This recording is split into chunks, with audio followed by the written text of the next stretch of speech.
Mga ka-content creator, makinig kang mabuti. Alam mo ba na kapag nagko-comment ka sa video na hindi mo naman pinapanood at ang comment mo ay hindi relevant sa content, malaki ang possibility na hindi yan ipakita ni algorithm sa most relevant. Oo, totoo yan. At ito ang hindi alam ng karamihan.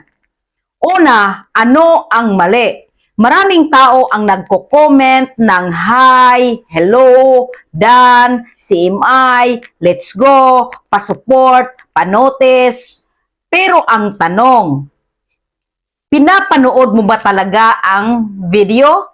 Relevant ba yung comment mo sa topic? Kasi kung hindi, para kang pumasok sa classroom na walang laman ng utak at walang alam na isasagot pag mag-exam na ang teacher. Hindi ka papansinin ng algorithm. Pangalawa, paano mag-isip si algorithm? Si algorithm, hindi yan ngata. Uutakan mo, maraming mata yan at mas matalino pa sa'yo. Alam niya ang totoo kaysa piki. Tinitingnan niya gaano katagal pinapanood ang video. May interaction ba na meaningful? Relevant ba ang comment sa content? May discussion ba sa comment section? Kapag nakita niya na ang comment mo ay generic lang at hindi connected sa topic, hindi niya priority ipakita yan sa most relevant. At mas masakit pa, minsan nababawasan pa ang quality score ng engagement. Pangatlo, bakit mahalaga ang tamang comment? Kung gusto mo lumaki ang reach mo, kung gusto mong mapansin ang account mo, kung gusto mong ma-recognize ang profile mo, kung gusto mong seryosohin ka ng algorithm, mag-comment ka ng may value.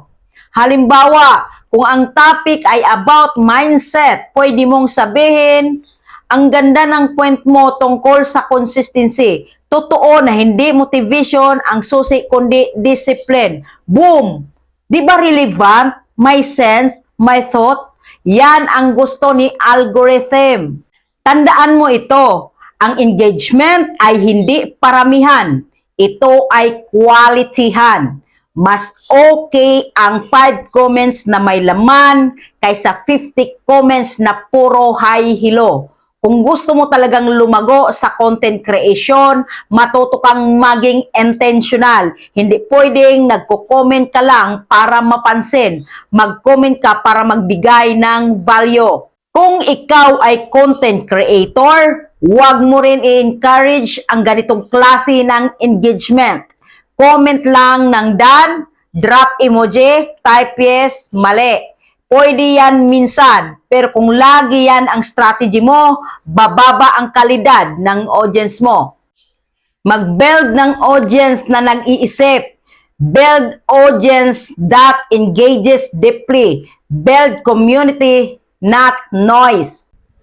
Mga ka-content creator, hindi lahat ng engagement ay equal. Kung gusto mong seryosohin ka ni Meta, seryosohin mo rin ang ginagawa mo.